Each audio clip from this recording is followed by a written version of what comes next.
Oke, baik teman-teman, kita mulai aja untuk siang hari ini. Kita masuk pada materi yang bab 3 tentang dinamika partikel. Tetapi perlu diketahui pada bab 3 ini nanti kita juga tetap akan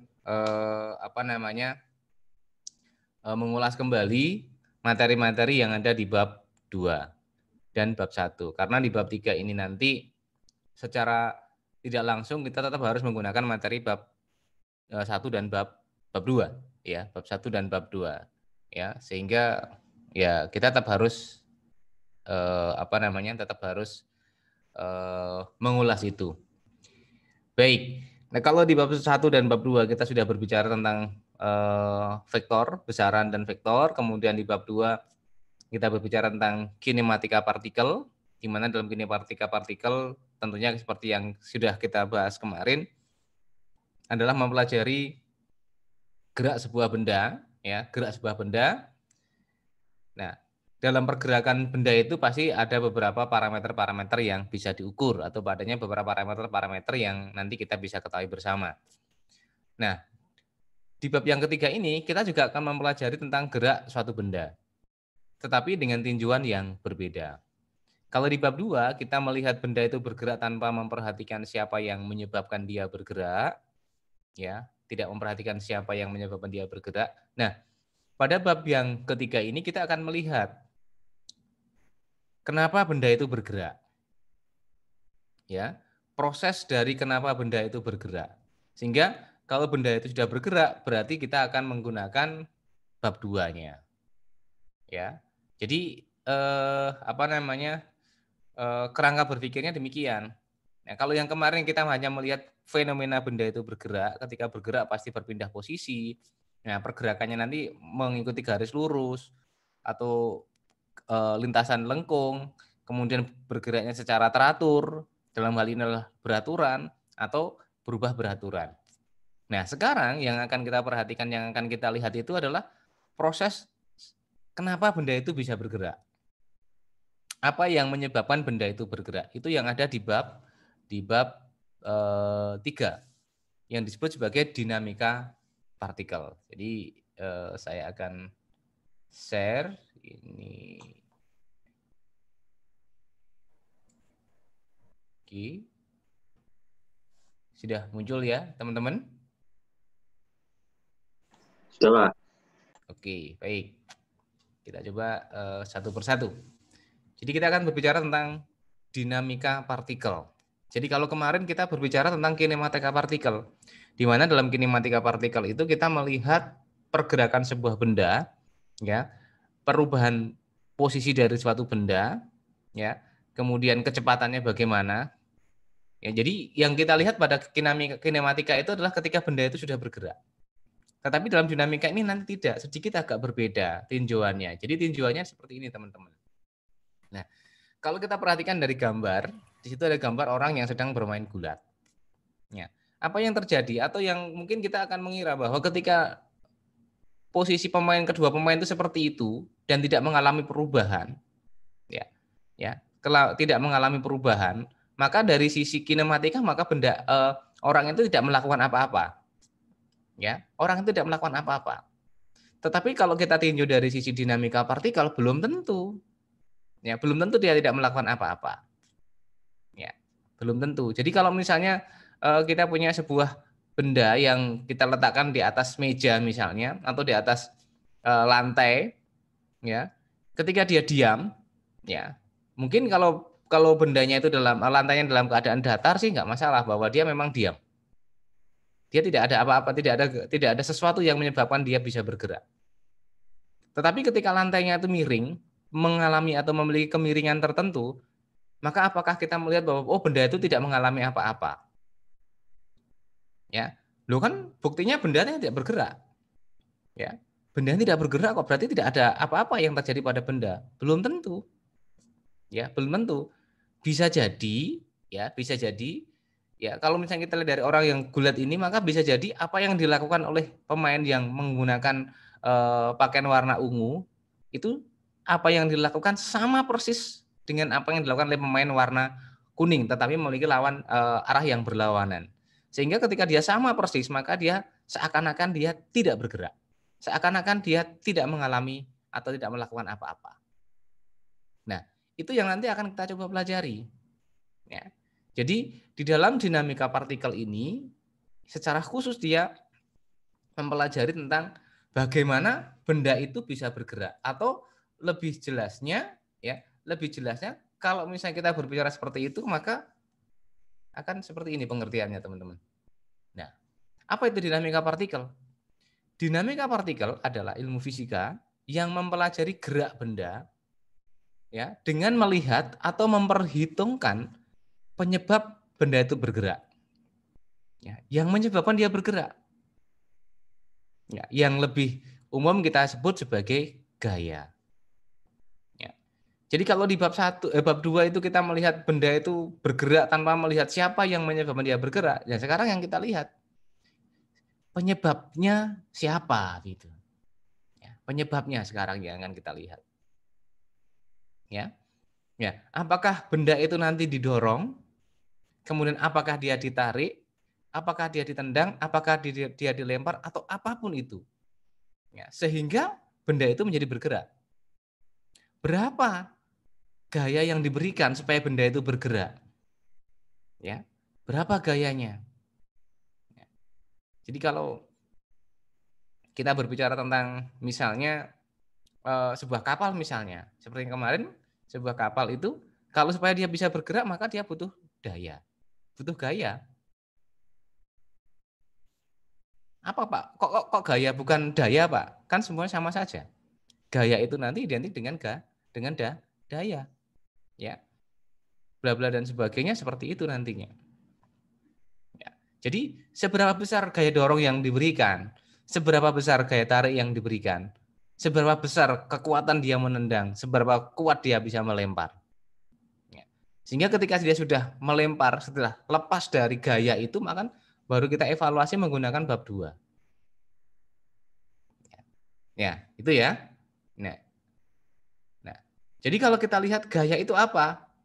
Kalau kita artikan dulu gaya itu apa kira-kira? Ada yang bisa menjelaskan atau ada yang punya pendapat? Gaya adalah apa pengertian gaya? Pakai bahasa umum saja kalau yang Anda ketahui, tidak harus secara fisika. Kira-kira apa gaya itu? Hasil kali antara massa dengan percepatan, Pak.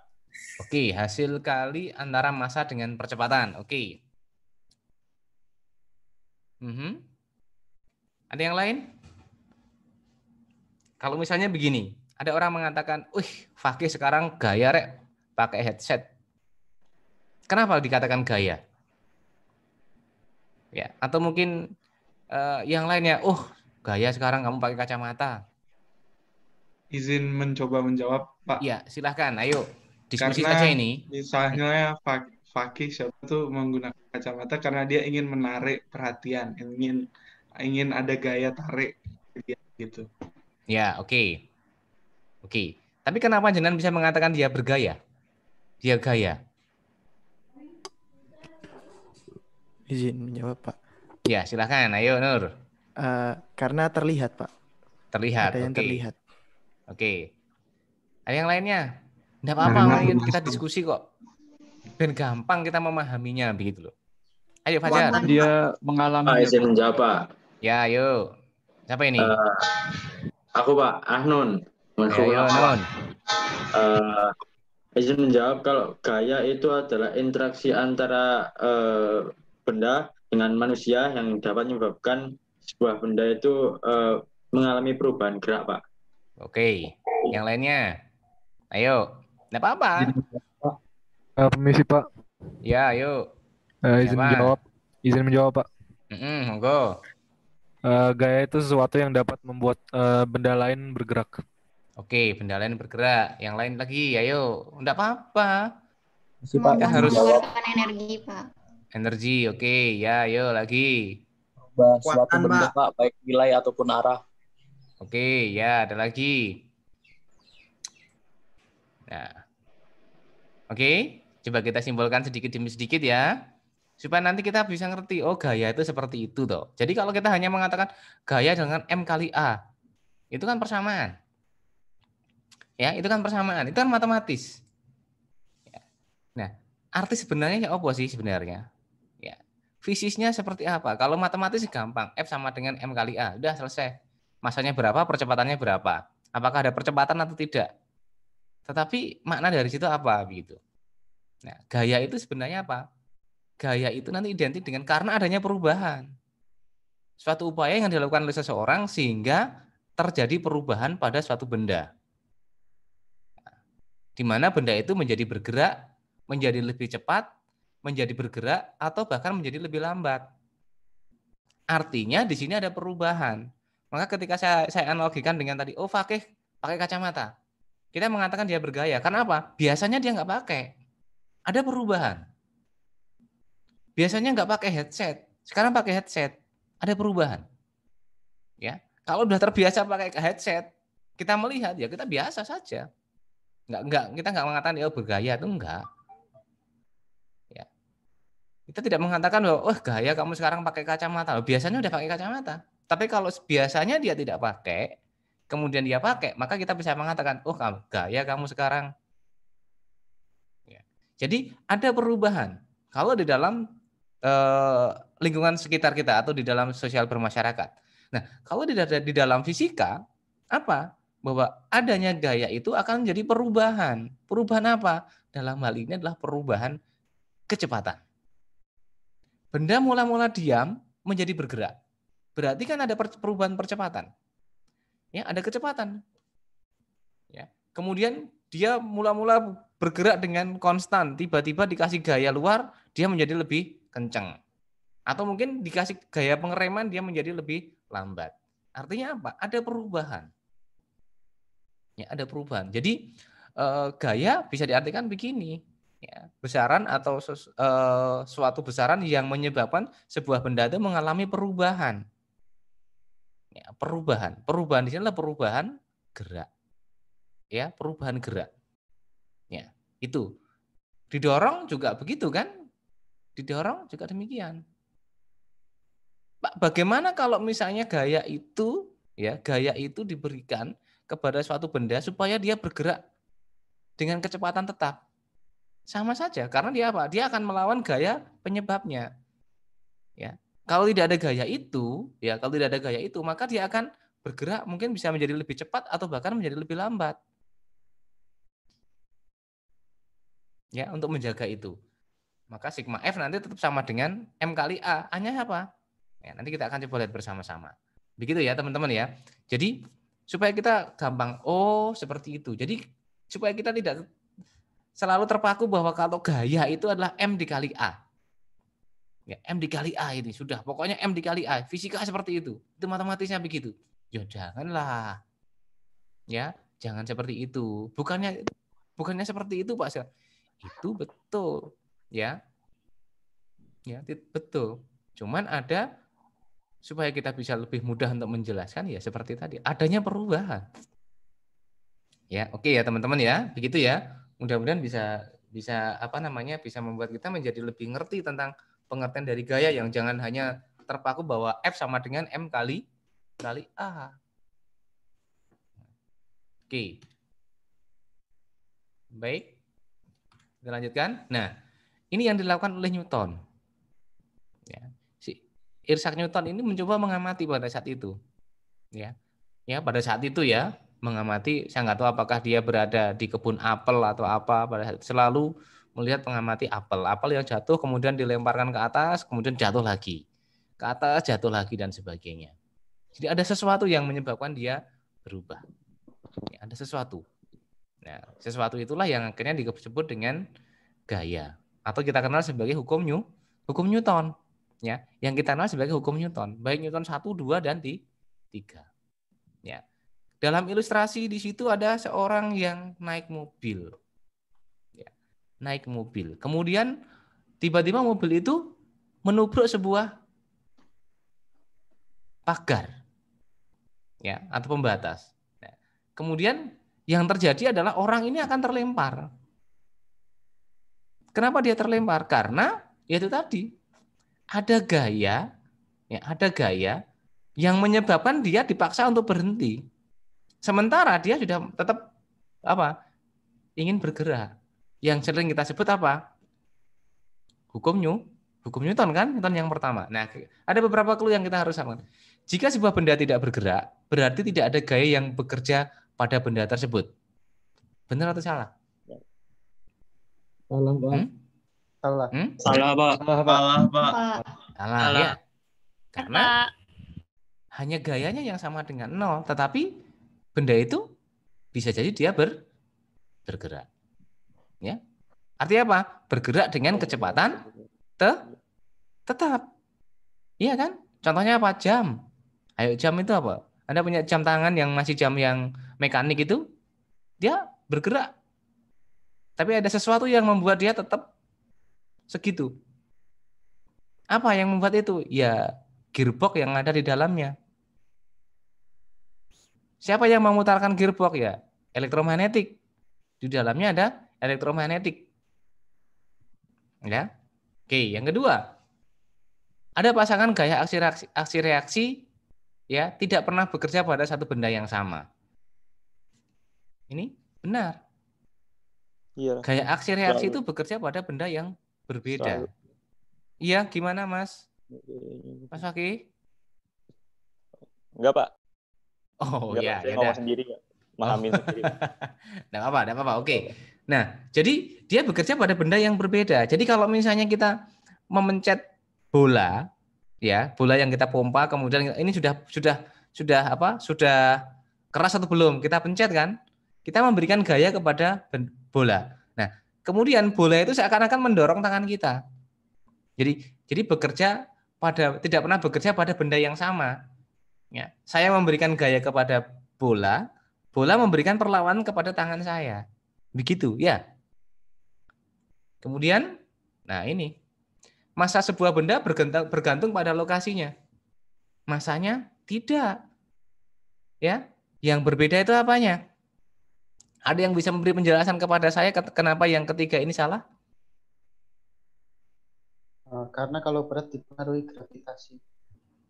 Apa? Gimana Mas Rafli? Karena kalau berat dipengaruhi gaya gravitasi. Oke. Terus kenapa kok gaya gravitasi itu menjadikan dia berbeda di di beratnya? Ayo Mas Rehan mungkin jawab. Karena gaya tarik itu sendiri, Pak.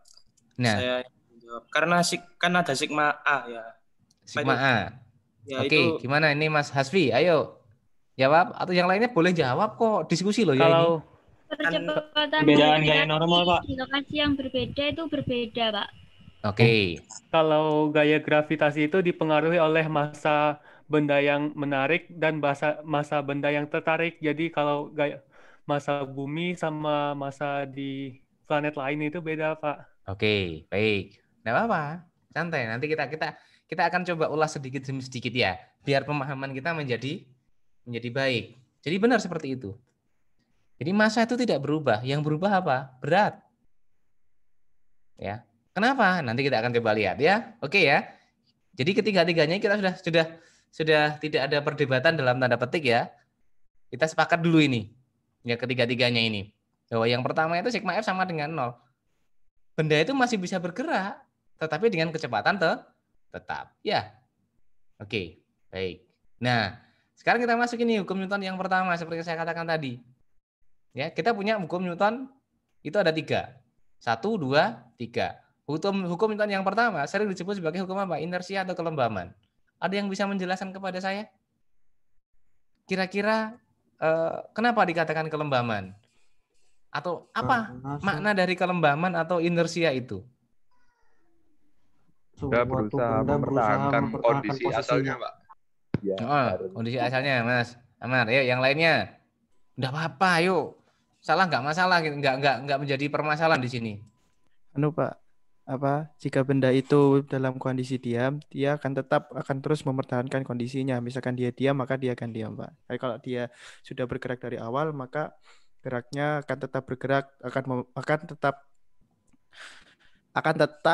mempertahankan dia untuk bergerak gitu, Pak. Oke, yang lainnya ayo, enggak apa-apa.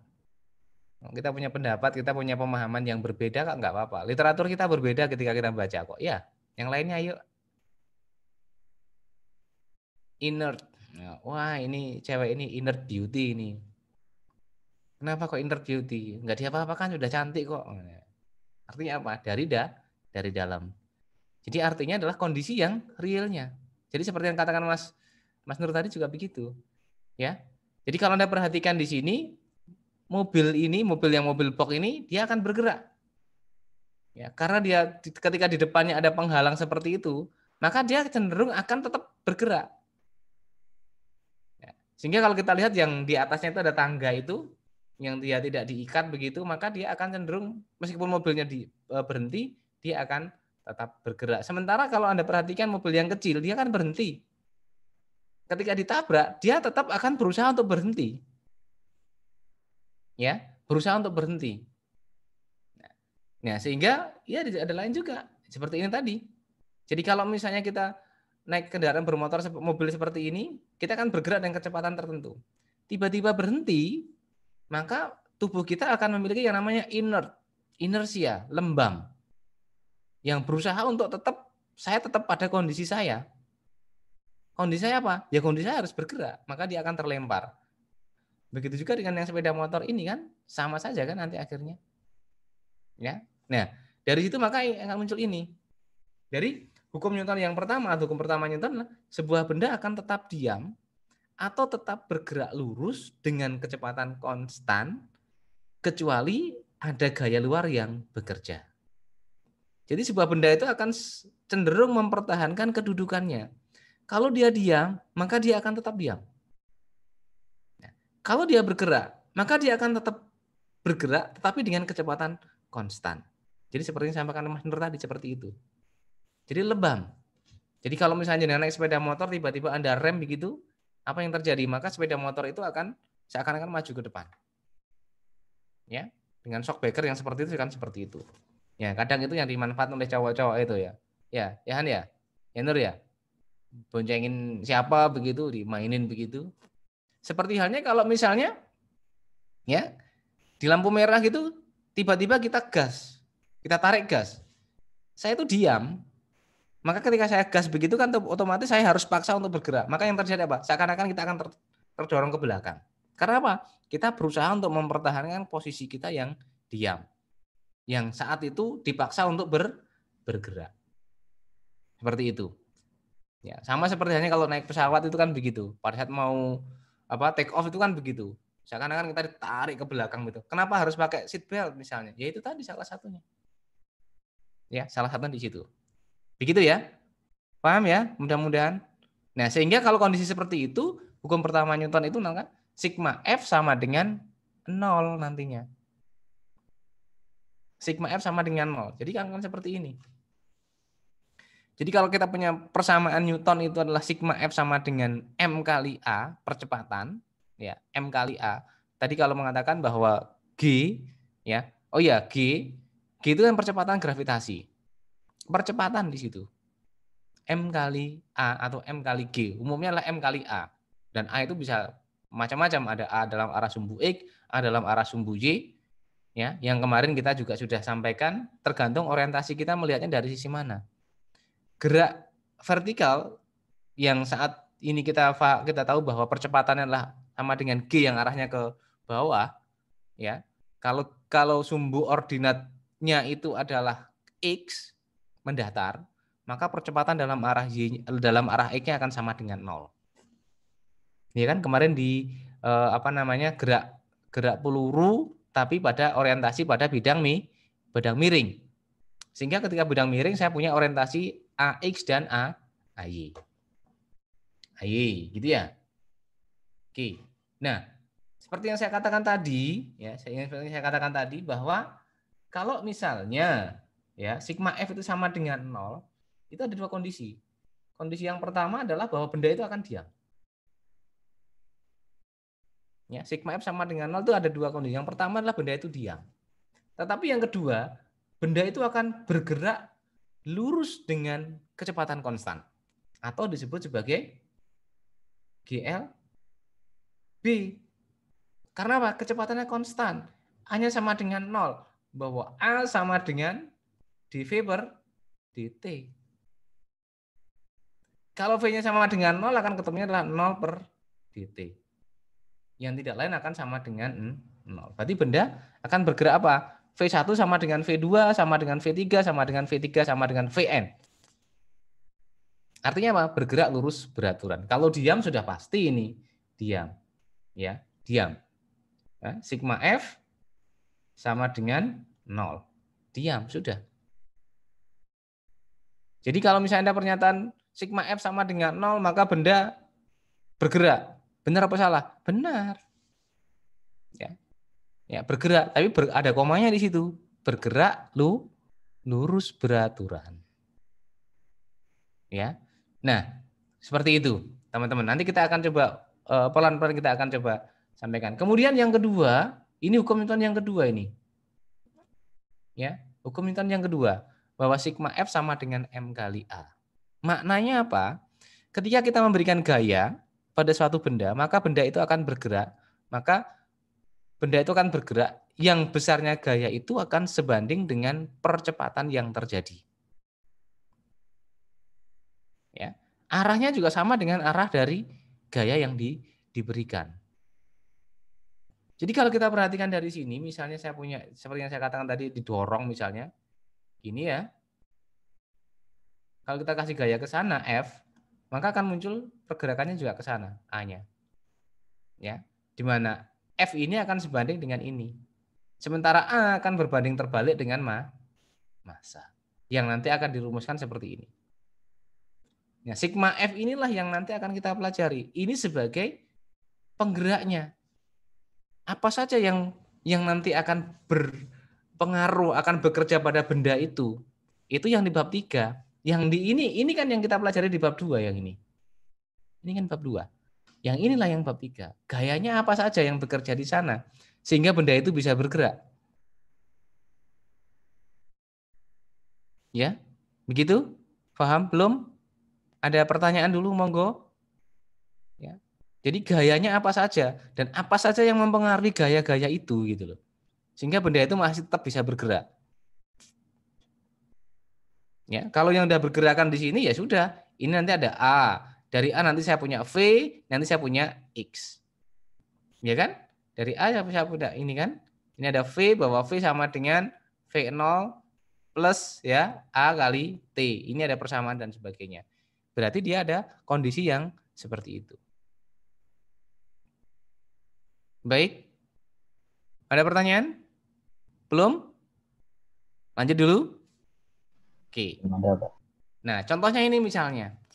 Jadi ketika ada orang yang dijatuhkan atau turun dari sebuah helikopter, ya atau dari sebuah pesawat begitu, ketika dia turun maka dia punya gaya berat. Gaya berat inilah yang nanti menyebabkan dia akan jatuh. Ada sigma F sama dengan M kali A. Di sini ya, ketika dia dijatuhkan begini, sigma F-nya sama dengan M kali A. A-nya apa? Kali G. Gaya gravitasi. Masanya 100 kg. Ya. Gaya seperti itu. Nah, suatu ketika dia diturunkan tiba-tiba pada satu ketinggian tertentu, maka dia menggunakan parasut. Ya. Ketika parasutnya sama dengan gaya yang dia berikan, maka dia akan apa? Dia akan berhenti.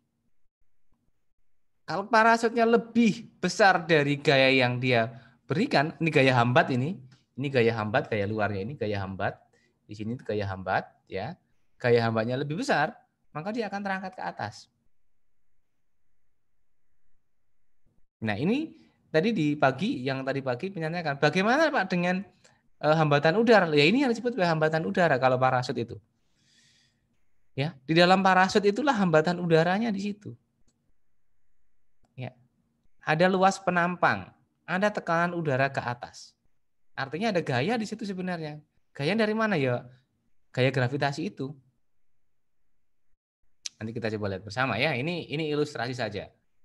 Jadi ketika dia masih belum mengembang sempurna, orang ini masih bergerak ke bawah. Tapi kalau dia sudah mengembang sempurna, karena dia mampu menghambat, hambatannya lebih dari 1000, maka dia akan kembali ke atas lagi. Pelan-pelan tapi ke atasnya. Nah, bagaimana kalau misalnya Orang yang terjun payung atau parasut itu dia akhirnya bisa turun, maka dia akan kombinasikan. Yang dia kombinasikan apa? Parasut yang di belakang itu yang akan ditarik. Ya. Jadi kendali tangan kiri kanan itu membuat supaya parasut itu tidak tegak lurus dengan arah ke atasnya. Penampangnya supaya dia tidak tegak lurus. Ya, supaya tidak tegak lurus. Karena kalau tegak lurus dia akan kembali ke atas. Memperkecil luas penampang nanti sebenarnya di situ. Yang saya perkecil yang mana? Yang saya perkecil adalah sebenarnya luas penampang yang tegak lurus dengan gaya gravitasi. Kalau dia tegak lurus dengan gravitasi, luas penampangnya dia akan naik. Kondisi yang sama itu yang dialami oleh pesawat terbang. Ya. Pesawat terbang itu pada saat dia mau take off, ya, take off itu maka sayapnya dibuat lebih luas di bagian bawah. Ya, ketika dia dibuat lebih luas yang di bagian bawah, maka tekanan di bawah akan lebih besar, maka dia akan naik. Begitu juga ketika dia mau turun atau dia mau berbelok. Ketika mau berbelok di bagian belakang sayap itu ada satu sirip, ya sirip lah gitu. Nah, itulah yang nanti akan mengendalikan di situ. Selain dia mencoba untuk mengendalikan tekanan atau putaran mesin kiri dan pusaran kanan. Jadi seperti itu. Itu yang dilakukan. Nanti kita akan coba lihat bersama. Oke. Nah, karena seperti itu maka tentunya dalam pergerakan dalam hukum Newton ini, karena kita masih berbicara tentang mekanika. Ketika kita berbicara tentang mekanika, ya sudah kita berbicara tentang gaya-gaya yang ada dalam mekanika. Kalau gaya-gaya yang ada dalam fisika banyak sekali. Ada gaya listrik, ada gaya magnet, ada gaya apa lagi? Apalagi gaya-gayanya yang selain di mekanika nanti? Atau mungkin Anda bisa sebutkan gaya-gaya yang bekerja pada suatu benda atau gaya-gaya yang ada dalam fisika. Tapi aja ngomong gaya bebas, ya, gaya kupu-kupu, gaya punggung. Nah, itu jangan. Apa aja? Ayo. Pegas, Pak. Pegas ya, oke. Terus? Gaya gesek, Pak. Ya, gaya gesek, oke. Terus? Tarik-menarik, Pak. Tarik-menarik, oke. Terus? Gaya normal, Pak. Gaya normal, oke. Gaya apa lagi? Apa? Gaya gravitasi. Oke, terus? Tidak apa-apa. Gaya sentripetal, Pak. Gaya? Sentripetal, oke. Apalagi? Tidak apa-apa, yang lainnya selain mekanika boleh kok, gaya apapun itu. Gaya kontak, Pak. Gaya kontak, oke. Ya, terus? Gaya angkat, Pak. Gaya angkat, oke. Archimedes, Pak. Archimedes, ya. Ada nggak gaya Archimedes? Hukum, Pak. Hukum adanya. Yang sebenarnya juga Gaya ditentukan apung oleh ya, gaya angkat tadi ya. Ya, gaya angkat atau gaya apung kan ya? Apalagi ayo? Gaya tegang permukaan air, Pak. Tegangan permukaan air, oke. Apalagi? Ya, sentrifugal. Sentrifugal, oke. Ya, terus? Apalagi? Gaya kalau di Gaya listrik. Gaya listrik, oke ya. GGL, gaya gerak listrik, ya. Ada lagi? Gaya sentuh, Pak. Gaya? Gaya sentuh. Gaya sentuh, oke. Wah, sentuhan tangan, itu kan ya. Apalagi? Gaya magnet, Pak. Gaya magnet, ya. Terus? Gaya pegas, Pak. Gaya pegas, ya. Terus? Gaya tegangan tali, Pak. Tegangan tali, ya. Terus? Magnet. Magnet, ya. Masih banyak lagi. Itu lagi apa? Gaya kolom. Ada kan gaya kolom? Gaya Lorentz, ya. Ya, banyak sekali. Ya, ada gaya Lorentz, gaya kolom dan sebagainya. Ya. Sehingga masih banyak sekali gaya yang ada. Nah, namun di dalam kinematika ini, dalam mekanika, dalam gerak ini kita sedikit agak batasi. Gayanya apa saja? Kita akan coba lihat satu persatu dan saya coba urutkan. Mohon maaf nanti kalau masih ada yang, oh ini belum urut Pak, misalnya begitu. Ya. Yang ini nanti akan menjawab dari slide yang kedua tadi, terutama untuk yang nomor 3. Yang pertama adalah gaya apa? Gaya gravitasi. Apa itu gaya gravitasi? Gaya Ada yang tahu? Bumi. Gaya tarik bumi. Gaya tarik bumi. Ya. Gaya tarik sebuah planet, Pak. Sebuah planet, ya. Terus. Gaya Ada yang lain tarik lagi? antara dua benda yang bermassa, Pak. Dua benda yang bermassa. Oke, ada lagi? Oke. Nah, dari gaya gravitasi akan muncul ini berikutnya. Gaya gravitasi bumi atau yang disebut sebagai gaya berat. Nanti kita coba lihat pelan-pelan. Nah, dari gaya gravitasi atau gaya berat dari sebuah benda, berarti yang nomor yang pernyataan yang nomor 3 tadi ya. Di awal tadi akan muncul gaya normal. Kalau misalnya benda itu berada di atas sebuah permukaan. Ya, apa? Sigma F sama dengan 0. Karena kalau sigma F tidak sama dengan 0, berarti gayanya, maka permukaan itu akan memberikan perlawanan, yang perlawanannya lebih kecil. Sehingga yang terjadi apa? Permukaan menjadi melengkung. Misalnya begitu. Kemudian yang berikutnya adalah, kalau dia dibentangkan atau diikat pada sebuah tali, karena adanya gaya berat itu akan menghasilkan gaya tegangan tali. Oke, berikutnya. Kalau dia berada di sebuah permukaan yang nanti ada kontak, maka akan muncul gaya gesek. Ya, karena ada gaya normal. Kalau nggak ada gaya normal, tidak akan ada gaya gesek. Ya, baik gesek statis maupun gesek kinetis. Ya, kemudian berikutnya, kalau benda itu bergerak pada lintasan yang berupa lingkaran seperti yang kemarin kita coba sudah bahas, maka akan muncul gaya sentripetal. Dan akan muncul lawannya adalah gaya sentrifugal.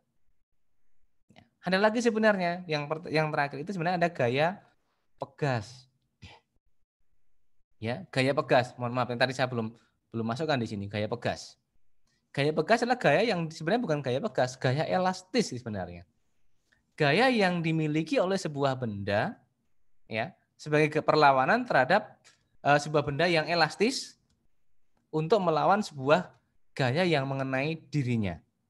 Nah, itu nanti masuk pada hukum Newton yang ketiga yang disebut sebagai hukum apa? Hukum Newton ketiga? Aksi reaksi. Aksi reaksi sama dengan reaksi. Aksi. Nah, sebenarnya semuanya adalah aksi reaksi sebenarnya nanti, Mas. Pasangan aksi reaksi. Ya. Apa yang terjadi pada aksi reaksi? Maka dia tidak akan mengalami perubahan bentuk. Ya. Itu berarti akan terjadi aksi reaksi. Kenapa? Sigma F akan sama dengan 0. Maka tadi untuk menjawab yang pernyataan yang nomor 2 tadi, yang di atas tadi, bahwa gaya aksi reaksi bekerja pada sebuah benda yang berbeda. Artinya berbeda itu adalah benda itu kita kasih gaya aksi, kemudian berarti benda misalnya tangan ini seperti ini, maka tangan saya ini akan menerima aksi dari jempol saya. Tetapi jempol saya ini akan menerima reaksi dari tangan saya ini. Jadi besarnya sama.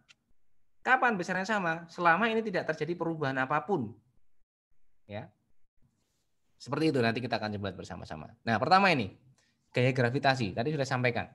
Gaya gravitasi itu adalah gaya tarik-menarik antara dua buah benda yang bermassa. Dua buah benda yang bermassa. Yang dirumuskan sama dengan F sama dengan G, M1, M2, R1, R2. Kuadrat ini mohon maaf. Ini ada kuadratnya ya teman-teman ya. Jadi kalau sebuah benda, dua buah benda ini M1, ini ada M2. Keduanya ini dipisahkan dalam bentuk R1, 2. Maka antara keduanya ini akan muncul gaya interaksi. Sebenarnya gaya interaksi ini, gaya interaksi antara dua buah benda bermassa. Maka kedua-duanya ini akan ada interaksi. Yang disebut sebagai F ini. Dan besarnya F ini akan berbanding terbalik dengan kuadratnya. Semakin jauh maka interaksinya akan semakin kecil. Jadi jangan salah kalau jenengan punya cewek atau pacar yang jaraknya semakin jauh maka interaksi jenengan akan semakin kecil. Godaannya akan semakin besar. Ini yang ini cowok, enggak apa-apa Pak, nanti cari lagi gitu ya. Jomblo. Ya. Jomblo. Waduh. Minta dicariin itu, Pak. Oh iya dah. Minta Cari-carian. Iya, Pak, kita dicari itu, Pak. Oke. Mau nanti kan bisa nyari sendiri. Iya. Jadi ini teman-teman, G ini adalah G besar ini konstanta gravitasi. Saya lupa angkanya. Kalau nggak salah 6,25 kali 10 pangkat berapa itu? Atau keliru saya? Atau 9,1 saya lupa itu. Nanti jangan persani sendiri ya.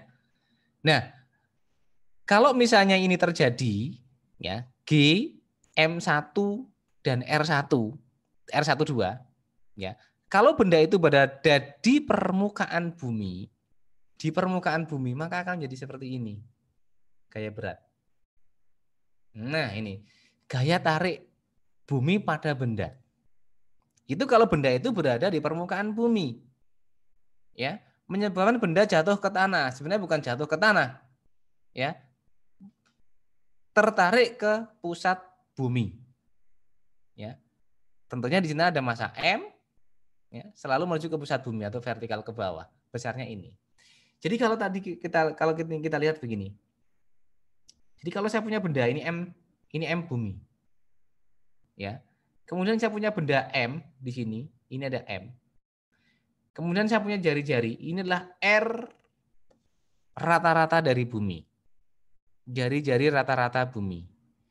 Nah, karena jari rata-rata bumi ini, kemudian ada massa bumi, ya, kemudian ada G tadi, maka ini menjadi apa? Bahwa saya punya F yang tadi sama dengan G M bumi kali M per R rata-rata bumi kuadrat, maka ini kalau saya masukkan dengan parameter-parameter bumi, maka ini akan menjadi bahwa F-nya akan menjadi G kali M.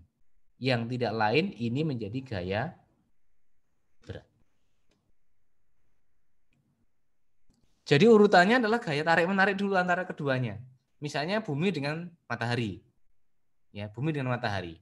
Ya, bumi dengan matahari itu punya gaya gravitasi yang mempertahankan supaya bumi itu tidak lepas dari matahari. Ya. Sehingga nanti ada muncul, wah Pak, bagaimana kalau misalnya terjadinya siang malam, bumi berotasi mengikuti matahari atau berevolusi dan sebagainya. Sehingga akan muncul yang namanya hukum Kepler kan ya, Kepler 1 maupun Kepler 2. Semakin jauh bumi itu dari matahari, maka dia akan bergerak semakin cepat ya. Semakin cepat atau semakin lambat? Lambat, Pak. Lambat, Pak. Lambat, Pak. Lambat. Dan sebagainya. Itu karena apa? Itu untuk mengimbangi nanti ada muncul yang terakhir, gaya sentripetal. Jadi kalau misalnya bumi begini, seperti ini ada di sini bumi, maka dia harus bergerak ke sana. Ini adalah V-nya, maka kan ini adalah R-nya, jarak dengan matahari. Maka keduanya ini akan ada interaksi, yang ke dalam nanti ada yang namanya A, radial kan, maka keduanya akan muncul F sentripetal. Nanti kita akan masuk di bawah. Ya, sehingga supaya dia tetap berada pada jangkauannya matahari, ya. Yang ke sininya itu adalah apa? Yang ke sininya itu adalah F tadi, F besar tadi. Gaya tarik menariknya. Ya, gaya tarik menariknya. Semakin jauh, gaya tarik menarik kan semakin kecil. Maka semakin jauh dia akan semakin lambat. Ya, semakin lambat. Dan seterusnya. Jadi itu yang terjadi. Ya, oke ya, paham nggih? Jadi gaya berat itu arahnya tidak ke bawah sebenarnya. Arahnya adalah menuju ke pusat bumi. Itu yang sering disebut gaya berat atau orang menyebutnya juga gaya gravitasi bumi. Ya, gaya tarik antara sebuah massa yang berada di permukaan bumi dengan bumi. Ya. Yang jelas bukan bumi. Ya, gimana? Yang gaya gravitasi tadi, Pak, kalau berarti secara tidak langsung tuh benda-benda di sekitaran kita itu saling tarik-menarik juga nggak, Pak? Iya, betul. Hanya saja gaya tarik-menariknya itu masih kalah dengan gaya tarik-menariknya bumi. Ya, gaya tarik-menarik yang terjadi itu masih kalah dengan gaya tarik-menarik bumi. Jadi kalau Anda masukkan di sini, ini ya, Anda masukkan massa jaringan berapa, ya. Kemudian massa benda di sekitar jaringan berapa. Jaraknya kecil Pak memang, tetapi bagaimana dibandingkan dengan massa bumi yang sangat besar. Ya, sangat besar. Sehingga apa? Masih kalah. Jadi kalau misalnya jenengan ada di sini misalnya, dengan di sini, ya, ini di atas bumi begini ya, begini misalnya, ya, ini ke sini, oh ini kan jaraknya cuma 1 meter Pak, ya enggak apa-apa 1 meter, Anda kalikan saja. Anda kalikan saja, 1 meter, ini masanya kecil. Ini masanya misalnya 50 kilo, ini cuma 40 karena ceweknya ideal, berat badannya ideal misalnya. Anda bisa hitung. Gayanya berapa? Pak, saya masukkan jari-jarinya cuma 1 meter, Pak, 1 meter kuadrat. Kemudian ini G-nya. Dibandingkan dengan kalau ini massa buminya adalah jutaan kali dari massa jenengan. Jutaan kali. Karena massa bumi itu Anda juga masuk di dalamnya. Iya kan? Masuk kan di situ. Kan massa efektif akhirnya. Jadi massa efektif bumi itu tidak hanya massa buminya, tapi sesuatu yang ada dalam bumi itu kan juga masuk dalam efektifnya. Jadi kira-kira besar mana? Nah, Jadi itu ya. apa Pak? Kalau kita punya berat yang lebih berat daripada bumi, kita bisa bikin gravitasi sendiri berarti ya? Bisa. Semua benda itu punya gravitasi. Jadi semua benda itu punya gaya gravitasi. Makanya ini namanya kan masih gaya gravitasi. Saya belum mengatakan gaya gravitasi bumi. Karena adanya gaya gravitasi ini, ketika benda itu berada di permukaan bumi, seperti yang di sini, maka akan muncul yang namanya gaya gravitasi bumi. Gaya tarik-menarik antara benda yang di permukaan bumi itu dengan bumi. Ya, kalau misalnya jenengan berdua berdampingan dengan teman jenengan, maka sebenarnya gaya tarik-menarik antara keduanya. Cuman gayanya itu jauh lebih kecil dibandingkan dengan gaya berat atau gaya tarik buminya atau gaya gravitasi bumi. Sehingga nilai itu dalam tanda petik bisa diabaikan. Ya, diabaikan. Sama seperti hanya gaya gravitasi antara bumi dengan matahari, dengan bumi dengan bulan misalnya. Masing-masing ada.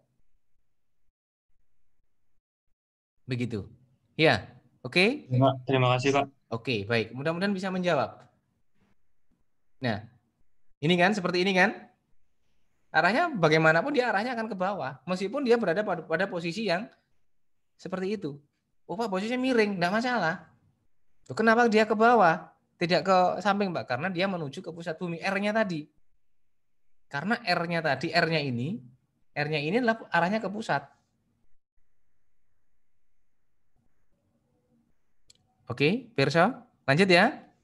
Nah, berikutnya, kalau benda itu tadi ya, benda yang sudah punya gaya berat, kemudian kita letakkan di suatu tempat, kemudian kita ikat, maka akan muncul yang namanya gaya tegangan tali. Kenapa? Ini sebenarnya begini, ini udah ada punya berat. V sama dengan M kali G. Hal yang sama, misalnya begini teman-teman, kita sampaikan. Pak, bagaimana kalau benda itu berada di atas permukaan bumi? Perubahannya berapa sih R-nya itu dibandingkan dengan jari-jari bumi? Sehingga tetap namanya tetap menjadi M, tetap masih M kali G. Meskipun Pak ini 100 meter di atas permukaan bumi. Bagaimana ini? Nanti yang berubah di situ adalah G kecilnya sebenarnya. Makanya G kecilnya ada yang mengatakan bahwa Pak G-nya sama dengan 10 atau 9,8. 10 itu dari mana? 9,8 itu ada di mana? Kita bisa estimasi di situ, teman-teman. Makanya nanti jenengan di praktikum fisika dasar, ya, praktikum fisika, salah satunya adalah untuk menentukan berapa sih G-nya. Dari mana? Dari pendekatan-pendekatan yang ada. Jenengan bisa ngitung nanti di rumah jenengan itu G-nya berapa sih? Karena G ini bisa berubah. Ya, rentangnya adalah sekitar antara 9,5 sampai 10,2 meter per second kuadrat. Kira-kira seperti itu. Jadi kalau misalnya dengan melakukan pengukuran, Pak G-nya ketemu di tempat saya ada 50 meter per second kuadrat. Wah, itu bila salah itu. Ya, bila salah.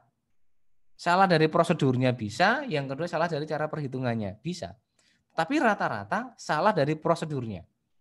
Karena percobaan-percobaan yang dilakukan itu ada beberapa prasyarat yang harus diikuti supaya nanti nilainya sekian. Maka nanti akan Anda lihat di praktikum nanti ada yang namanya gerak jatuh bebas atau apa namanya, selain bandul fisik dan bandul matematis. Itu bisa dicari nanti. Jadi kita bisa mencari besarnya G, ya. Di tempat saya itu berapa sih sebenarnya? 9,8 atau 10. Ya, gitu ya, teman-teman. Jadi kalau misalnya seperti ini, kemudian ini saya ikat. Nah, saya ikat begini, maka tali ini akan menerima ini. Dengan catatan bahwa ini tetap diam. Maka ini akan ada T. Nah, di sini akan muncul karena dia diam, maka sigma F akan sama dengan 0. F-nya ada apa? Kita sepakat bahwa yang ke arah sumbu Y positif, nilainya juga positif. Maka di sini saya dapatkan apa? F-nya apa? T minus W sama dengan 0. Atau T sama dengan W. Kan begini kan ya? Yang selalu diajarkan oleh guru-guru kita. Ya, seperti ini. Apakah salah? Enggak salah. Memang begitu. Kecuali kalau ini nanti bergerak. Jadi tidak seperti ini. Jadi Anda menjinjing ember atau apa dari bawah, kemudian dia bergerak ke atas begitu. Itu nanti akan berbeda. Karena ada pergerakan ke atas yang nanti akan menghasilkan A-nya. Jadi ini sebenarnya yang menyebabkan ini kan ada G. Maka nanti akan ada A. Maka ini ya akan muncul apa? Akan muncul besar yang lain. Karena apa? Benda ini bergerak. Maka tidak lagi sama dengan 0, tapi M kali A. Seperti itu. Jadi sama seperti halnya kalau jenengan, ini dampaknya adalah kalau jenengan membawa sebuah benda, kemudian Anda masuk ke dalam lift. Selalu ditanyakan kan begitu. Ketika saya membawa benda, kemudian saya masuk ke dalam lift. Kalau liftnya itu bergerak ke atas, kenapa saya merasa lebih berat? Yang saya bawa itu menjadi lebih berat, kenapa? Ya, berbeda kalau misalnya liftnya bergerak ke bawah, kok seakan-akan menjadi ringan? Ya, karena ada A-nya ini, teman-teman. Ada M kali A ini. Ini kan sebenarnya kan N ini kan yang kita rasakan. Yang kita rasakan. Jadi kalau ada seperti ini, maka yang kita rasakan menjadi N.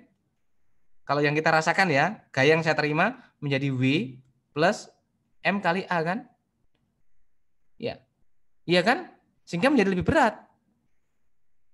Begitu. Oke?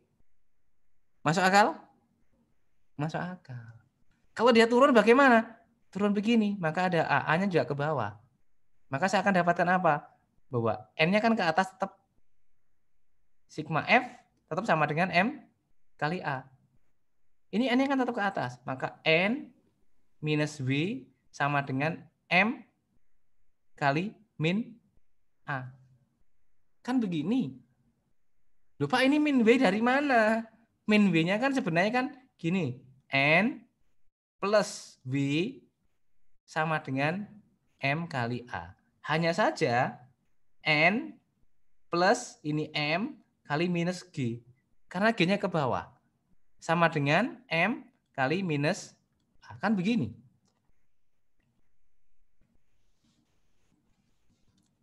Seperti itu ya teman-teman. Jadi apa namanya, tidak hanya ngitung. Tapi oh iya, realnya juga seperti itu saya merasakan. Anda merasakan akan seperti itu. Hal yang sama, kalau misalnya jenengan membawa sesuatu kemudian ada terpaan angin dari samping misalnya. Atau naik sepeda motor, atau apapun naik mobil misalnya. Naik mobil di jalan tol yang sangat kencang ada angin. Apa yang akan terjadi? Maka jenengan akan menjadi limbo. Karena apa? Ada gaya tadi. Ya, Anda main badminton, main bola, main volley, main apapun. Kalau saya harus melawan arah A-nya ini, anginnya ini A, maka akan terjadi apa? Akan terjadi perubahan apa? Baik perubahan posisinya tidak sesuai dengan prediksi, yang kedua adalah kecepatannya tidak sesuai, kemudian percepatan juga tidak sesuai dan sebagainya. Seperti itu, teman-teman. Oke, kita lanjutkan dulu. Tentunya ada tali kan? Namanya menjadi tali tidak tegang atau kendor. Artinya di sini akan terjadi apabila massa dari tali itu diabaikan.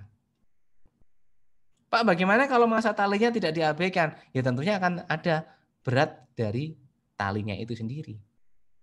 Yang dari berat tali itu biasanya kita bisa estimasi dari pusat masanya. Kalau dia homogen, dia ada di setengah dari panjangnya dan sebagainya. Ya. Ya, ini nanti biasanya dikatakan pada katrol yang tidak bermasalah. Seperti ini misalnya. Ya, seperti yang saya katakan tadi. Nah, ini ada W, ada T. Jadi kalau secara vektor, ya sudah. Selesai kalau secara vektor.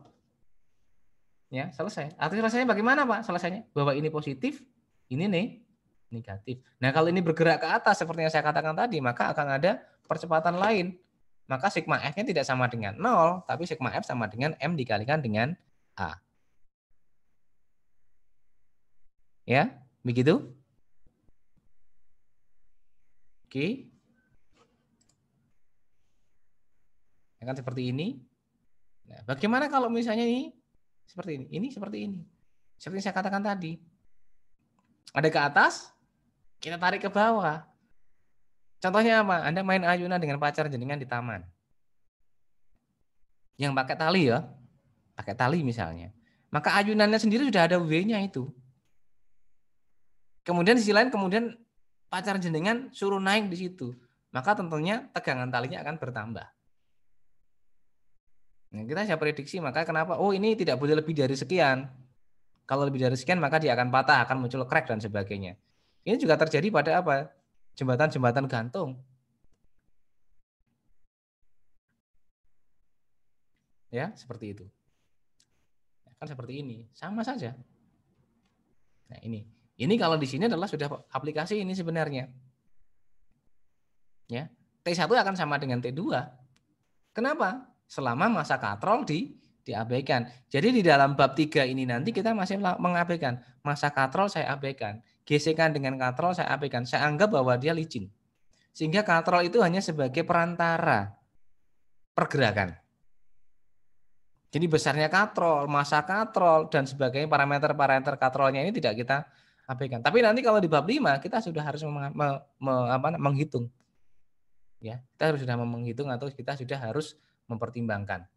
Untuk apa? Nanti kita akan pelajari di bab yang kelima. Kalau ini kita anggap bahwa semuanya ideal. Jadi di bab yang ketiga ini kita anggap bahwa semuanya masih ideal. Meskipun realnya tidak ada itu Pak yang ideal.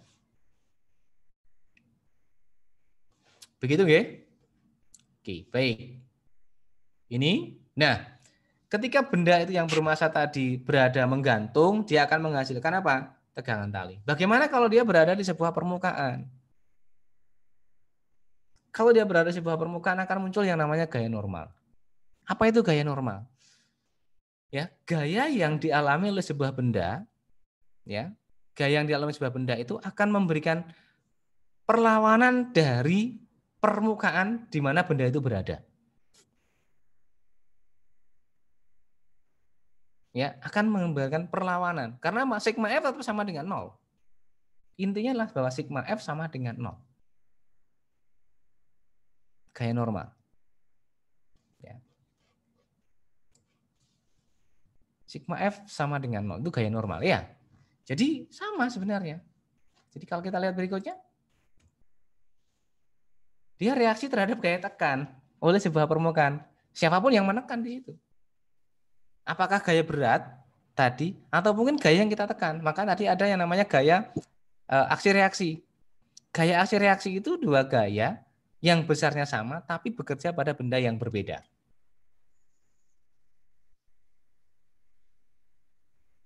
Ya, bekerja pada benda yang berbeda. Pak, arahnya berbeda. Iya berbeda. Kan selalu biasanya kita diberi contoh sama guru-guru kita. Kalau kita mendorong tembok gitu kan. Ya, maka tembok itu akan memberikan perlawanan kepada kita. Sebenarnya bukan selamanya seperti itu, bukan. Apakah itu salah? Enggak salah, tidak salah. Ya. Maka tembok itu akan memberikan perlawanan. Kalau temboknya enggak memberikan perlawanan bagaimana? Kapan dia memberikan perlawanan? Kalau dia memberikan perlawanan, ketika kita lepas gaya itu yang kita dorongkan, kok temboknya juga tetap diam.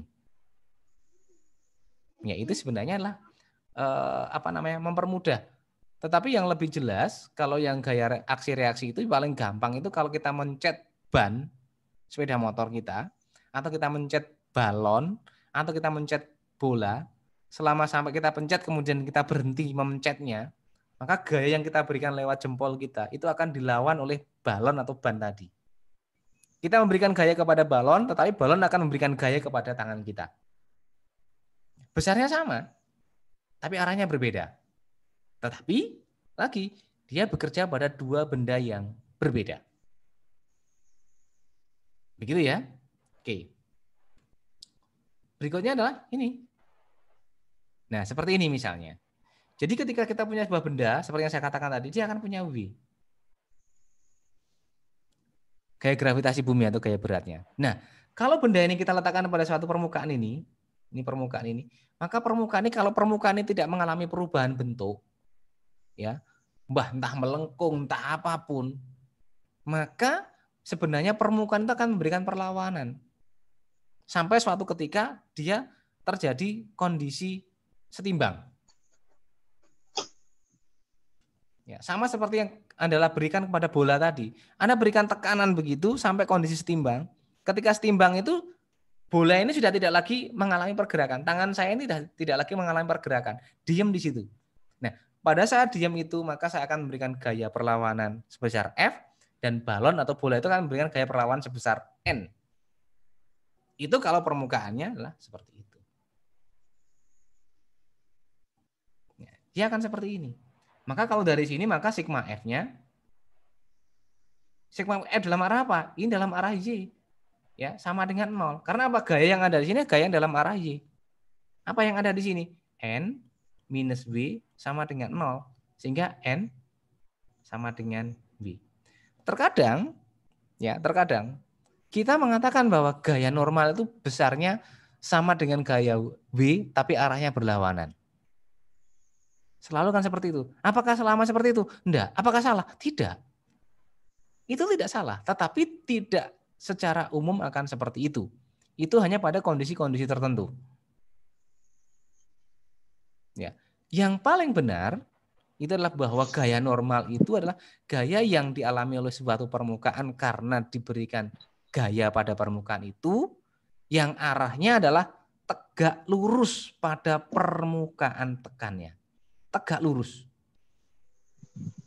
Jadi tidak selamanya melawan W. Contohnya ini. Ini seperti ini. Bagaimana dengan yang ini? Kalau dia melawan V, maka kan harusnya N-nya kan ke sana. Tapi ternyata N-nya bukan itu. Apa? N-nya yang ini. Kenapa? Dia tegak lurus dengan ini. Ada beberapa literatur yang mengatakan bahwa arah N itu adalah tegak lurus terhadap bidang sentuh. Yang kebetulan ini adalah bentuknya adalah kotak. Bagaimana kalau misalnya saya punya bulat? Jadi kalau misalnya saya punya lintasan yang seperti ini, kemudian ini bulat. Nah, N-nya nanti. N-nya kemana ini? Ayo. N-nya kemana? Nah, yang perlu diingat teman-teman bahwa ini di titik ini ada titik sentuh di sini, Mas. Dan titik ini akan membentuk garis singgung. Nah, dia akan tegak lurus dengan garis singgungnya ini. Nah, dia ke sana N-nya. W-nya ya di sini. Oh, ke bawah ya ini. Mohon maaf, tidak lurus ini. W-nya ke bawah.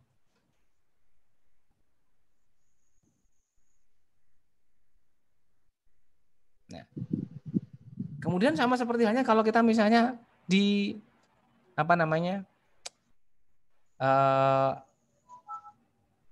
yang permainan yang muter-muter itu, yang ke bawah itu, muter-muter itu apa namanya? Roller coaster. Roller coaster juga sama sebenarnya, sama saja. Jadi kalau misalnya posisinya ada di atas begini, dia kebetulan ada di atas ini, N-nya kemana? N-nya kemana ini? Titik sentuh. Ya, arah N-nya kemana? Ke bawah. Nah, ke bawah. Harusnya ke bawah. Ya bukan harusnya, memang ke bawah. Ya memang ke bawah. Loh, berarti nanti kan sama dengan V, Pak? Ya sama arahnya. Ini adalah V, N-nya kemana? Juga ke bawah sini. Terus siapa yang menjaga supaya dia tidak jatuh? Yang menjaga itu adalah apa? Gaya sentripetal. V. Atau nanti arahnya menjadi gaya apa? Gaya sentrifugal. Yang menjaga dia tidak jatuh. Kalau V-nya itu sama dengan 0, jatuh. Arahnya kemana? SPG ya, sentrifugal. Ini arahnya yang ke sana. Tapi besarnya adalah sama dengan gaya sentripetal. Karena apa? Nanti ada di bagian bawah, nanti ada yang kita menjelaskan tentang gaya sentripetal. Persoal, jadi tidak selamanya seperti itu. Ya, kalau seperti ini bagaimana? Berarti ini.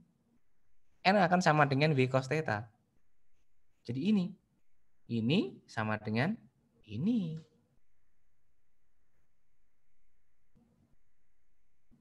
Oke, bisa dipahami? Jadi kalau misalnya nanti ada di sini bagaimana Pak? Ada di sini misalnya, ya sama. Ini begini kan misalnya, ya kita harus cari bidang ininya, bidang sentuhnya. Istilahnya adalah garis singgungnya kalau dia berupa lingkaran. Maka dari sini akan saya dapatkan, oh ini ke sana. Tegak lurusnya ini. W-nya kemana? W tetap ke bawah di sini, W-nya tetap ke sini. Ini N-nya ke sana. Semoga ini bisa memberikan pemahaman. Yang selama ini, Pak, selalu N itu adalah berlawanan dengan N, dengan W. Saya mengatakan, oh salah, enggak. Benar. Tetapi pada kondisi tertentu. Pada kondisi yang lain tidak akan sama dengan W. Bahkan tidak akan ada hubungannya dengan W. Nah, kalau misalnya tepat di samping begini, tepatnya di samping begini. Ini W-nya ke sana, N-nya ke sana. Antara W dan N tidak ada hubungan apa-apa. Bye-bye. Oke, perso ya? Paham? Ya mudah-mudahan yang selama ini bahwa N selalu berlawanan dengan arah W. Bukan selalu. Terkadang berlawanan dengan arah W. Terkadang bisa searah dengan W. Terkadang tidak berlawanan dan tidak searah. Ya. Jadi biar clear di situ nanti. Nah, kemudian ketika ada N tadi, ketika ada gaya normal tadi, kan ada interaksi antara kedua permukaan tadi. Maka akan muncul yang namanya gaya gesek. Gaya apa?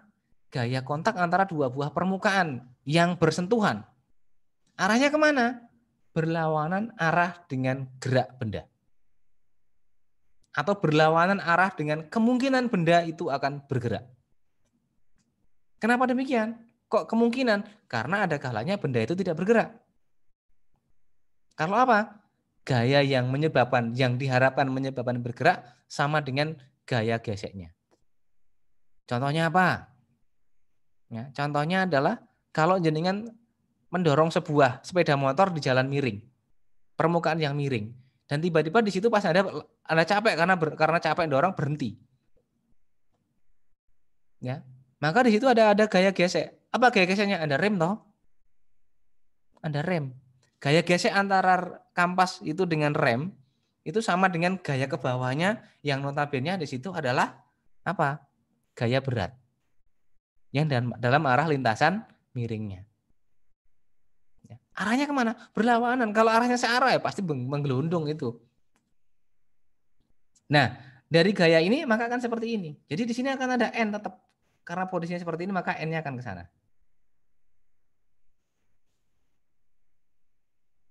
Ya, N-nya akan ke sana. Luka katanya Pak, katanya tidak selalu ke atas. Ya, karena ini permukaannya kebetulan permukaan datar. W-nya akan selalu ke bawah. Kan begini. Ngaten toh? Ya. Perso ya? Paham ya? Insya Allah. Nah, kemudian dari gaya gesek sendiri ada dua. Yang pertama adalah gaya gesek statis. Mungkin ini sudah biasa seperti ketika kita di SMA diajarkan. Gaya gesek statis adalah gaya gesek yang menyebabkan benda itu diam atau tepat akan bergerak. Jadi selama dia masih belum bergerak, itu masih dikatakan sebagai gaya gesek statis. Meskipun nanti ditambahkan gayanya 0,00001 Newton, benda itu bergerak, maka kalau itu tidak ditambahkan, maka tetap masih menggunakan gaya gesek statis. Dia diam. Ya. Fs sama dengan mu S kalikan N. Lagi-lagi saya harus mencari normalnya. Kenapa demikian? Karena gaya normal inilah yang nanti menyebabkan benda itu akan berinteraksi. Bukan gaya beratnya, tetapi gaya normalnya ini yang akan menyebabkan dua permukaan ini akan berinteraksi. Kalau tidak ada gaya normalnya, tidak akan ada interaksi, teman-teman. Perso nggih? Next. Yang kedua, gaya gesek kinetis atau mungkin ada yang menyebutkan gaya gesek dinamis. Boleh. Boleh itu. Artinya apa? Ketika kinetis atau dinamis bahwa benda itu bergerak. Entah bergerakannya seperti apa, yang penting dia bergerak. Ketika bergerak apa indikasinya? Perubahan jarak. Ada kecepatan. Ada percepatan. Artinya apa? Benda itu mengalami pergerakan. Bentuknya bagaimana ya? Sama. Dia melawan arah benda. Biasanya pada kasus benda yang sama, mu K itu lebih kecil daripada mu S.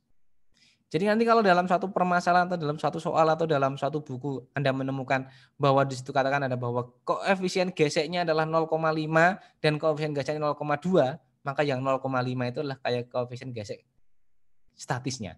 Yang 0,2 adalah koefisien gesek dinamis atau kinetis. Kalau tidak ada kata-kata lain yang ada di dalam sana. Tetapi kalau misalnya dalam beberapa hal, kalau misalnya dalam soal ujian ataupun kuis nanti kebetulan terlupakan atau terlewatkan itu, terserah jenengan mau pakai yang mana, yang penting Anda bisa memberikan penjelasan. Ya. Anda menganggap Pak ini masih statis, boleh, meskipun 0,2 boleh. Ya. Pak ini dinamis, ya enggak apa-apa. Yang penting ada keterangan di situ, ada alasan. Kalau misalnya di dalam soal itu tidak disebutkan secara jelas. Oh ini statis atau ini dinamisnya. Begitu nggih? Pirsa nggih? Sehingga lagi-lagi jenengan harus tahu N-nya ini. Ternyata N-nya itu penting, teman-teman. Sama halnya begini misalnya. Kalau jenengan, saya punya sistem yang seperti ini misalnya. Saya punya seperti ini. Ya. Kemudian gaya saya berikan begini. Ini adalah F-nya, kebetulan membentuk sudut theta di sini. Maka kan sama, ini W-nya tetap ke bawah. N-nya kemana? Tetap ke atas. Tetapi nilai N-nya ini tidak sama dengan W. Karena apa? Saya punya komponen. Jadi sebenarnya sigma F itu, ya, saya tambahkan aja, sigma F ini karena ini vektor.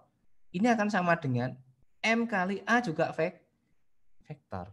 Karena dia vektor, maka ada sigma F dalam arah X dan sigma F dalam arah Y. Kalau misalnya kondisi yang seperti ini, benda itu bergeraknya ke kanan, hanya ke sana, maka yang ke atas itu kan tidak akan pergerakan. Kecuali kalau benda itu ginjal-ginjal. Pirsa ginjal-ginjal. Lompat-lompat begitu. Itu ginjal-ginjal. Berarti tidak ada pergerakan dalam arah sumbu Y. Kalau kondisi seperti ini, maka tidak ada pergerakan dalam arah sumbu Y. Maka sigma F dalam arah Y sama dengan 0. Sehingga dari sini kita lihat, ini ada F yang kemana? Ini F yang ke sana. Maka F ini, kemudian F ini, dan F ini nanti akan masuk ke dalam sigma ini. Jadi saya katakan ini adalah ada yang positif kan hanya N saja ini. Yang ke kanan, ke atas, N minus F. Tapi dalam arah Y minus W akan sama dengan 0. Sehingga N-nya bagaimana? N sama dengan W plus FY. Sehingga jadi permukaan di sini akan merasa bahwa tekanannya menjadi lebih berat. Tekanannya menjadi lebih berat. Pirsa nggih? Begitu juga nanti kalau ada soal yang begini. Kadang itu nyun sewu ya, mohon maaf, dosen itu menguji mahasiswa. Bagaimana pemahamannya dia, bukan bagaimana menghitungnya, tapi bagaimana dia memahami. Dibuatlah soal seperti ini. Nah, begini kan. Kemudian dikasih gaya ini ke sana. Tak tarik ke sana ya apa ini? Iya, boleh.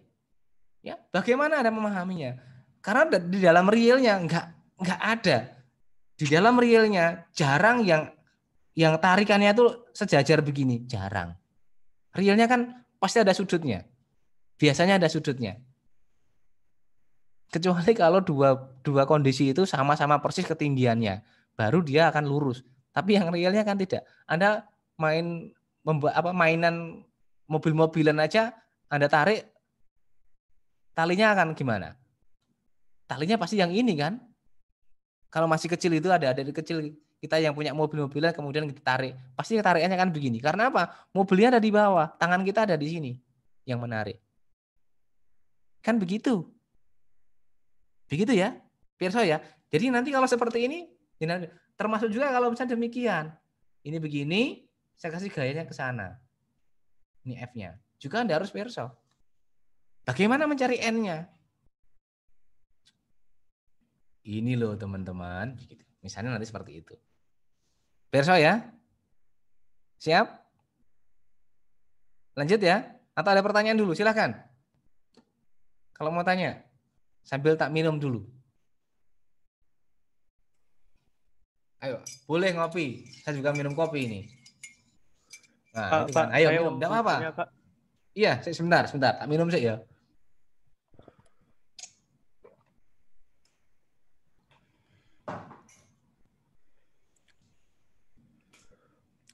Ayo, Raffi. Gimana? Di 2 slide sebelumnya coba pindah dulu, Pak. Oke, sebentar. Yang ini? Nah, iya, kalau bendanya itu berada di atas, di posisi atas roller coaster itu, Pak, kan gaya normalnya itu menghadap ke bawah. Kalau gaya itu kan dipengaruhi oleh massa dan percepatan. Nah, percepatan yang mempengaruhi gaya normal ini apa, Pak? Kalau gaya normal kan tidak dipengaruhi kecepatan. Percepatan, Pak, maksudnya. Percepatan juga tidak dipengaruhi.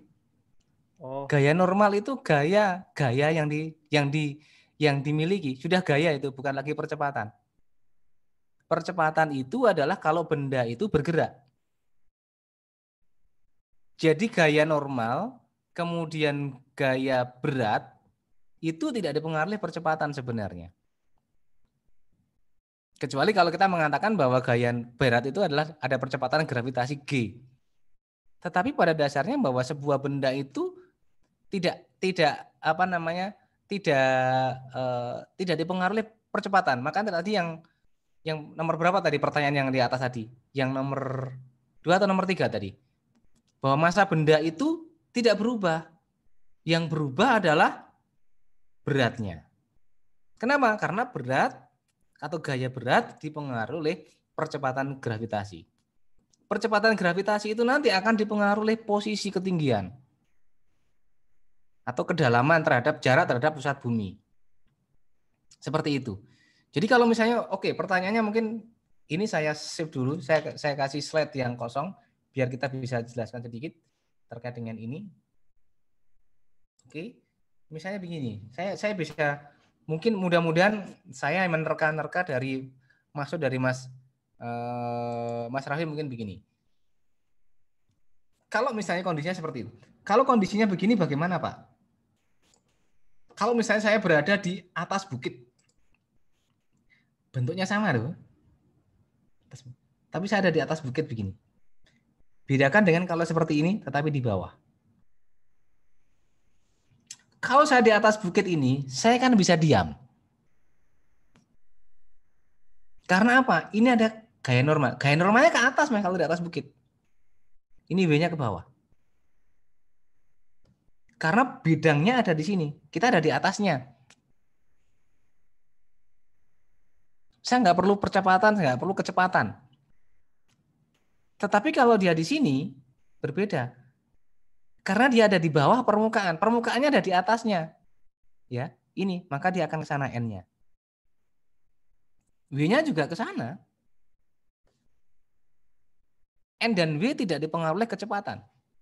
Yang dipengaruhi oleh kecepatan itu adalah nanti kalau ini bergerak. Maka akan ada V yang nanti akan menghasilkan gaya ke sana F sentrifugal sama dengan M V kuadrat per R. Jadi yang dipengaruhi itu adalah sentripetalnya. Tetapi nanti besarnya N, besarnya loh ya, besarnya N itu akan dipengaruhi kecepatan. Besarnya N, bukan N-nya. Ya, besarnya, bukan N-nya yang dipengaruhi, besarnya. Begitu. Oke, makasih, atau mungkin Pak. masih belum jelas. Ya udah kebayang dikit lah, Pak. Oke. Jadi N itu gaya yang dia tidak dipengaruhi kecepatannya. Sama seperti tegangan tali. Tegangan tali itu tidak dipengaruhi kecepatan. Tetapi besarnya nanti bisa dipengaruhi kecepatan. Besarnya ya. Tetapi secara kinematik dan dinamik tidak akan dipengaruhi itu. Karena T itu akan sama dengan V plus N misalnya. Atau sama dengan V misalnya. Ya kan? Nah, W-nya ini yang sebenarnya nanti akan dipengaruhi. Atau di situ ada M kali A. Jadi sebenarnya misalnya kalau saya punya T minus V sama dengan M kali A, maka T-nya ini sebenarnya tidak ngapa-ngapain. Ya. Dia tidak akan terjadi apa-apa. Yang membuat dia berubah itu di sininya. A-nya ini. Apakah tali itu kita tarik ke atas begitu kalau misalnya jenengan narik apa? Menimba air itu kan naik ke atas itu ya. Ya naik ya ke atas Pak, nggak ada naik ke bawah. Ya. Dan seterusnya dan seterusnya. Tetapi T-nya sendiri tidak dipengaruhi itu. Hanya nilainya nanti akan dipengaruhi oleh itu. Nilainya. Karena apa? Dari persamaan. Oke, begitu nggih? Iya, Pak. Ya, Pak. Ya. Mudah-mudahan bisa terjawab. Bisa ngerti, mudah-mudahan. Oke, ini sudah. Gaya gesek juga sudah, kinetik. Nah, seperti ini teman-teman. Kita bisa bedakan.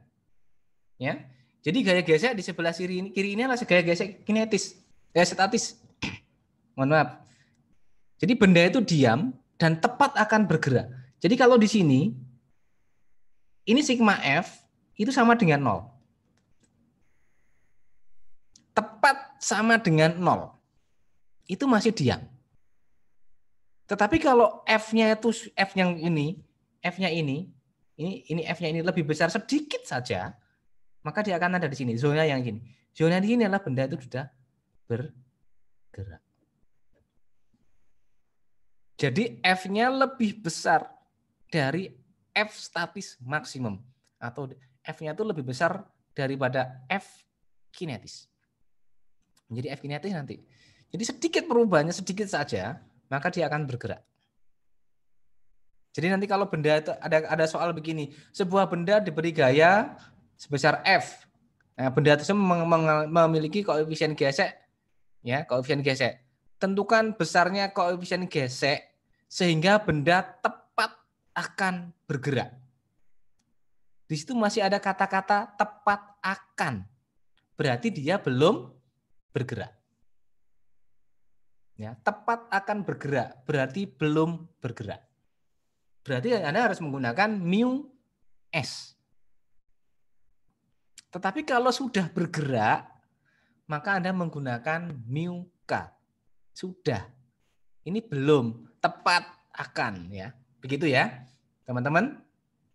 Oke, baik. Nah, yang berikutnya adalah gaya sentripetal. Gaya sentripetal ini gaya yang dialami oleh sebuah benda yang bergerak melengkung atau melingkar dengan jari-jari R. Seperti yang kemarin kita juga sudah diskusikan bersama, gerak melingkar. Jadi kalau saya punya gerak melingkar, seperti yang tadi juga disinggung tadi, ada gerak melingkar begini, ya. Maka kalau dia ada di sini, ada punya V begitu, maka dia akan punya, ini adalah R, maka dia akan punya, di sini akan ada yang namanya A radial. Kemudian kalau perubahan kecepatan, maka akan muncul, ada perubahan kecepatan akan muncul tangensial. Jadi V-nya ini, kalau ini dia berbentuk lintasan seperti ini, V-nya ini akan menjaga supaya dia berbentuk tetap lingkaran. Nah, kondisi yang ini sebenarnya kalau ada perubahan sebenarnya nanti akan ada gaya yang ke sana. Ini F sentrifugal sebenarnya. Ini F sentripetal. Sentripetal. Besarnya F sentripetal itu sama dengan F sentrifugal. Makanya ada beberapa literatur mengatakan bahwa gaya sentrifugal adalah gaya khayal. Ya, ada yang mengatakan seperti itu. Bahkan ketika kita di SMA diajarkan demikian. Kalau saya dulu, mudah-mudahan jenengan juga sama. Ya, bahwa gaya sentrifugal adalah gaya khayal yang dimiliki oleh sebuah benda yang bergerak melingkar, yang besarnya sama dengan gaya sentrifugal. Ya, gaya sentrifugal. Kemarin bahkan kita sudah sempat diskusi, kalau misalnya kita mau berbelok dengan kecepatan tertentu, naik kendaraan apapun, mobil, sepeda motor, terutama sepeda motor, maka kita akan menjatuhkan badan kita. Karena apa? Karena dengan kecepatan itu, maka saya akan punya gaya sentrifugal itu, yang arahnya keluar. Arahnya keluar. Ya, sehingga supaya keluarnya itu, jadi kalau misalnya kondisinya seperti ini kan ada arahnya ke sini. Ya. Maka ini kan tidak ada gaya sama sekali yang untuk menjaga supaya saya tidak jatuh. Ini kalau kita dari samping. Jadi kalau tetap kita tegak seperti ini, kan tidak ada gaya yang melawan ke sana. Kalau ini sama, ya, ini harus sama ini supaya apa? Posisi kita tidak terjatuh. Jadi kalau misalnya dalam melingkar begini, ya, melingkar seperti ini, maka seperti yang saya katakan tadi, ini akan ada begini. Ya. Ya, ini ada ke sana. Ya, begitu. Jadi ini sama dengan ini. Ada F sentripetalnya yang mengupayakan supaya dia tidak terjatuh. Di dalam misalnya pada velodrome misalnya. Kalau nggak di velodrome misalnya tadi yang melingkar-melingkar tadi namanya permainan itu roller coaster. Roller coaster juga demikian. Maka ketika dia berbelok, maka salah satu sisinya lebih tinggi. Kenapa? Seperti ini sebenarnya. Jadi kalau misalnya demikian dan jari-jarinya ada di sini, ini kan tetap ada. Ini ada W. Di buku ada nanti, teman-teman. Ya. Kemudian di sini akan ada N. Di sisi lain, ini akan ada gaya keluar ke sana. F sentrifugal. Maka N ini, ya, ini harus sama dengan ini. Supaya apa? Ini tidak terlempar. Jadi kalau misalnya seperti ini Anda tetap tegak begitu saja, Anda tidak menjatuhkan badan, maka pasti Anda akan terlempar. Ya, itu adalah sentrifuga. Ya, yang keluar. Besarnya sama dengan gaya sentripetal. Coba jenengan cari beberapa buku literatur di SMA terutama disampaikan bahwa gaya sentrifugal adalah gaya khayal, ya, yang terjadi ketika sebuah benda bergerak melingkar dengan jari-jari R sebagai perlawanan terhadap gaya sentripetal.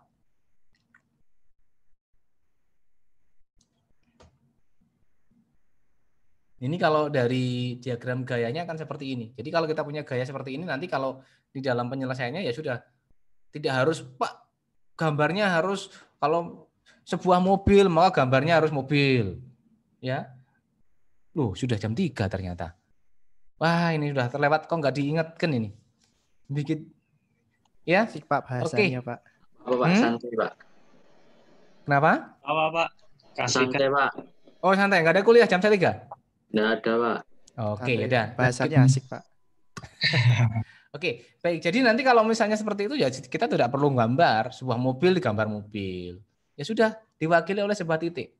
Karena makanya ini masih dianggap, maka namanya adalah dinamika partikel. Segede apapun bendanya, entah mobil, entah pesawat, entah kereta atau apapun, dia diwakili oleh satu titik. Ya, satu titik. Ya, begitu ya. Jadi seperti ini nanti. Nah, ini ya hukum ketiganya seperti ini, aksi reaksi. Jadi kalau kita memberikan gaya kepada sebuah tembok begitu, seakan-akan kita akan dilawan oleh tembok itu. Artinya bukan seakan-akan bahwa kita merasa dilawan oleh tembok itu. Ya. Selama tidak terjadi perubahan apapun terhadap tembok. Itu hukum aksi reaksi. Besarnya sama, arahnya berbeda. Contohnya tadi pasangan-pasangannya tadi ini. Nah, seperti ini misalnya. Ada W, ada T. Ada W, ada N. Ya, ada F ke kanan, ada F ke kiri dan sebagainya. Itu pasangan. Besarnya sama. Ya. Dalam aksi reaksi itu, maka di sini sigma F-nya sama dengan 0. Kalau misalnya seperti ini yang di sini, ya, ini berarti sigma F dalam arah Y juga 0. Ada apa? Di situ ada N, ada P, ada V. Ya. Jadi ketika kita mengatakan bahwa sigma F sama dengan 0, itu benda tidak mengalami perubahan bentuk, tidak mengalami perubahan posisi, ya. Bahwa sigma F-nya sama dengan 0, baik dalam arah X maupun dalam arah Y. Begitu. Contohnya nanti seperti ini, ada gaya gesek dan sebagainya dan seterusnya. Oke, nanti akan saya seperti biasa, nanti slide ini akan saya share di Classroom, jenengan bisa download. Ya, mungkin itu dari saya untuk kali ini. Ada pertanyaan?